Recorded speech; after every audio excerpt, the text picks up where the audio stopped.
Bonjour à tous et bienvenue sur cette nouvelle vidéo de présentation des répliques d'Onyx. Aujourd'hui, j'ai l'honneur de vous présenter l'indémodable Luger P08.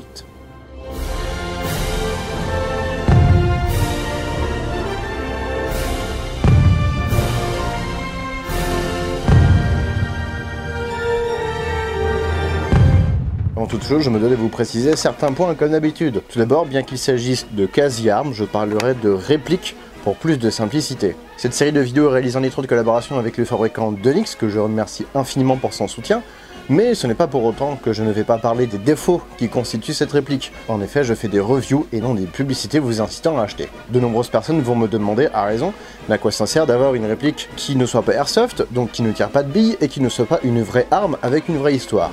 Historiquement, il n'y en a aucun en effet.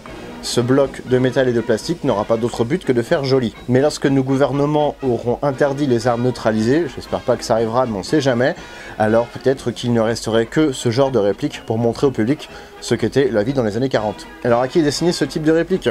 Tout simplement aux collectionneurs qui désirent agrémenter leur collection sans pour autant dépenser un rein pour un vrai pistolet, également pour les reconstitueurs qui veulent garnir leur holster en toute sécurité, et enfin pour les accessoiristes de théâtre et de cinéma qui désireraient utiliser des répliques d'armes sans pour autant mettre en danger le public avec des vraies armes.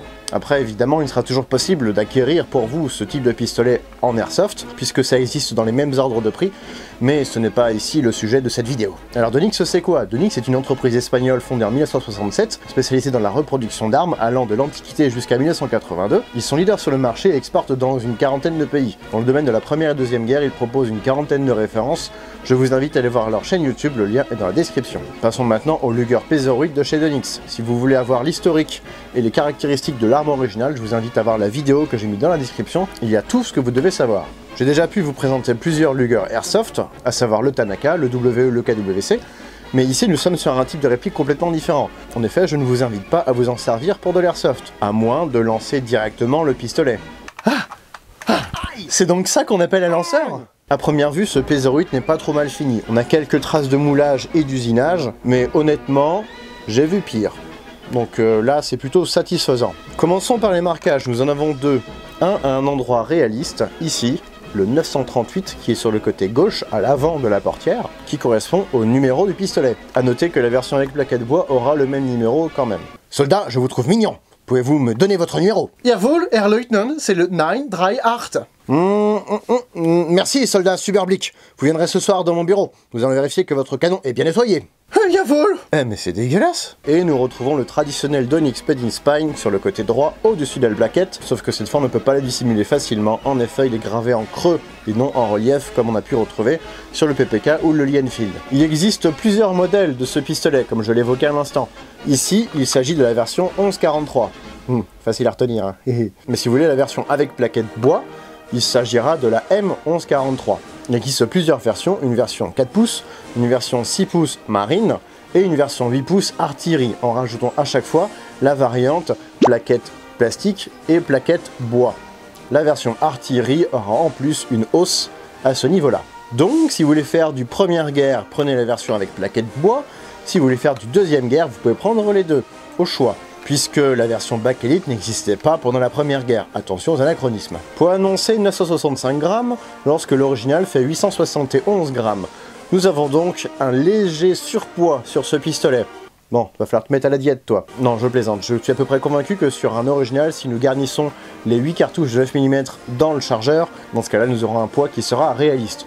Donc sur ce point, je dis bravo d'Onyx. Le gros point noir de cette réplique, je dirais que c'est la vis qui est ici sur la portière. C'est dommage, elle gâche vraiment tout le look du pistolet. Et là, je me vois pas trop y toucher parce que c'est une pièce stratégique. En effet, sans cette portière, le pistolet ne peut plus fonctionner. Vous ne pourrez plus faire clic, puisque la portière ici a la même fonction que sur le vrai, c'est-à-dire faire le lien entre le mouvement de la détente ici et le mouvement du mécanisme qui est là, puisque nous avons le même mécanisme que le vrai avec la petite lamelle qui va se soulever sur le côté lorsqu'on va presser la détente. Donc perdez cette portière et votre pistolet est foutu. Donc la vis, je suis pas trop chaud pour y toucher. Autre petit bémol qui est de taille finalement, la sûreté ici est fixe.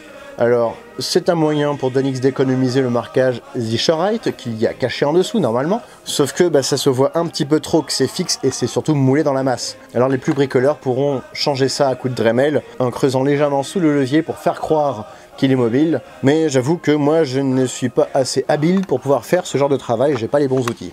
Le chargeur est très bien reproduit avec une planchette élévatrice fonctionnelle. Évidemment le 9 mm ne peut pas rentrer dedans, mais ce sera toujours joli sur les photos.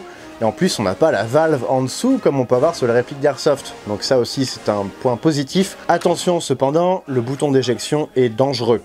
Dangereux dans le sens où vous allez introduire votre chargeur ici, et là ça va bloquer. Et il va falloir forcer comme un malade pour que vous puissiez insérer votre chargeur correctement. Donc vous avez deux solutions, soit vous forcez comme un malade et à un moment ça risque de péter, soit vous allez délicatement, puis tout simplement vous appuyez sur le bouton pour pouvoir aider à l'insertion du chargeur. Donc honnêtement, je sens venir la casse. Ou en tout cas l'usure prématurée. Où est-ce que tu parles de prématuré? On sent que tu sais de quoi tu parles, hein. Qu'est-ce qui te dit que je suis un prématuré? Au moins moi je suis pas fini à la pile. Le ressort du levier d'armement est très dur. Ça semble réaliste, mais en fait le levier devrait monter encore plus haut que ça. Et le ressort est vraiment très dur. Et évidemment il n'y a pas d'arrêtoire de culasse.